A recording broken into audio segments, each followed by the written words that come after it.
अब Ben 10 ultimate alien series के एक एपिसोड में जिसका नाम था इंस्पेक्टर 13, उसमें हमें बेन 10 का एक नया विलन दिखाया गया जिसका नाम था इंस्पेक्टर 13 और उसने अल्टीमेट्रिक्स को हैक कर लिया था, जिसकी वजह से अल्टीमेट्रिक्स बिगड़ गई। इसकी वजह से अल्टीमेट्रिक्स की जो ट्रांसफॉर्मेशन थी वो ग्वेन और केविन के पास आ गई। और उस एपिसोड में हमने देखा था कि कैसे बेन 10 जब अल्टीमेट्रिक्स को यूज कर रहा था तब केविन और ग्वेन एलियंस में ट्रांसफॉर्म हो रहे थे।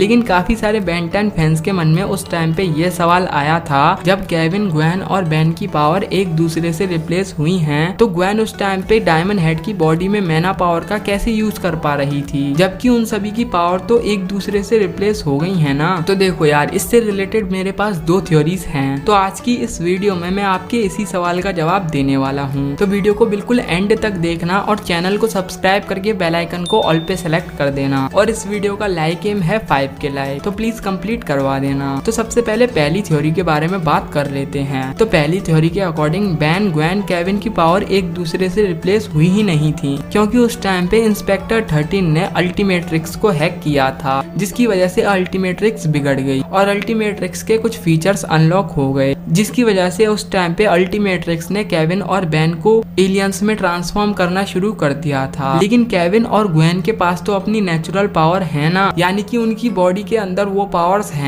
इसीलिए वो बेन 10 को पावर मिलेंगी ही क्यों, क्योंकि अगर पावर मिलेगी तो अल्टीमेट्रिक्स को मिलेगी ना कि बेन को मिलेगी। इसी वजह से बेन को उस टाइम पे केविन और ग्वेन की पावर्स मिली ही नहीं थी, और अगर पावर मिलती तो वो अल्टीमेट्रिक्स को मिलती, क्योंकि अल्टीमेट्रिक्स के पास पावर है ना कि बेन के पास पावर है। इसी वजह से उस टाइम पे ग्वेन और बेन की पावर तो रिप्लेस हुई ही नहीं थी, क्योंकि उस टाइम पे अल्टीमेट्रिक्स में ग्लिच आया था। इसकी वजह से ग्वेन अपनी मैना पावर का उतना ही यूज कर सकती थी जितना वो पहले यूज कर रही थी, लेकिन डायमंड हेड के ट्रांसफॉर्मेशन में वो मैना पावर का इसीलिए यूज नहीं कर पाई क्योंकि वो डायमंड हेड की ट्रांसफॉर्मेशन में थी। और बेन 10 की सीरीज में हमने काफी बार देखा है, जब ग्वेन किसी की बॉडी में होती है या फिर ग्वेन किसी भी सूट के अंदर होती है तो वो मैना पावर का यूज नहीं कर पाती। तो यही रीजन है उस टाइम पे डायमंड हेड की बॉडी में ग्वेन थी, इसी वजह से ग्वेन उस टाइम पे मैना पावर का यूज नहीं कर पा रही थी। वैसे ग्वेन मैना पावर का यूज कर सकती थी और केविन के पास भी उसकी पावर्स थी। केविन भी चाहे तो किसी भी मेटल को एब्जॉर्ब कर सकता था, लेकिन बेन 10 क्लासिक सीरीज के एपिसोड्स में आपने देखा होगा, जब केविन के पास एक पावर होती है तब वो दूसरी पावर का यूज नहीं कर पाता। जैसे कि बेन 10 क्लासिक सीरीज में केविन म्यूटेशन में गया था, तब वो किसी और एलियन या फिर किसी को भी एब्जॉर्ब नहीं कर पा रहा था, और ऐसे ही बेन 10 एलियन फोर्स में हुआ था। और बेन 10 एलियन फोर्स में जब केविन मॉन्स्टर बन चुका था तब वो ग्वेन की बॉडी को एब्जॉर्ब नहीं कर पा रहा था। तो ग्वेन और केविन की पावर दोनों की एक तरह से ही यूज होती हैं। जब वो किसी सूट या किसी भी बॉडी में होते हैं तब उनकी पावर यूज नहीं हो सकती। तो इसी वजह से उस टाइम पे केविन और ग्वेन के पास अपनी पावर्स तो थी, लेकिन जब वो किसी भी एलियन की बॉडी में जाते थे तब वो अपनी पावर्स को यूज नहीं कर पाते थे। तो इससे आपको काफी सारे सवालों के जवाब मिल गए। सबसे पहला तो डायमंड हेड के ट्रांसफॉर्मेशन में ग्वेन ने मैना पावर का कैसे यूज किया था। दूसरा, डायमंड हेड की ट्रांसफॉर्मेशन में ग्वेन अपनी मैना पावर का अच्छी तरीके से यूज क्यों नहीं कर पा रही थी। तीसरा, केविन ने अपनी पावर्स का क्यों यूज नहीं किया था। चौथा, क्या बेन को केविन और ग्वेन की पावर्स मिली थी। और भी कई सारे सवालों के जवाब आपको एक ही वीडियो में मिल गए। तो यार एक लाइक तो बनता है, इतने सारे सवालों के जवाब दिए हैं तो अब आपको आपके सवालों के जवाब मिल गए होंगे। तो बस आज की इस वीडियो में इतना ही। अगर वीडियो पसंद आई हो तो वीडियो को लाइक कर दो, चैनल को सब्सक्राइब करके बेल आइकन को ऑल पे सेलेक्ट कर देना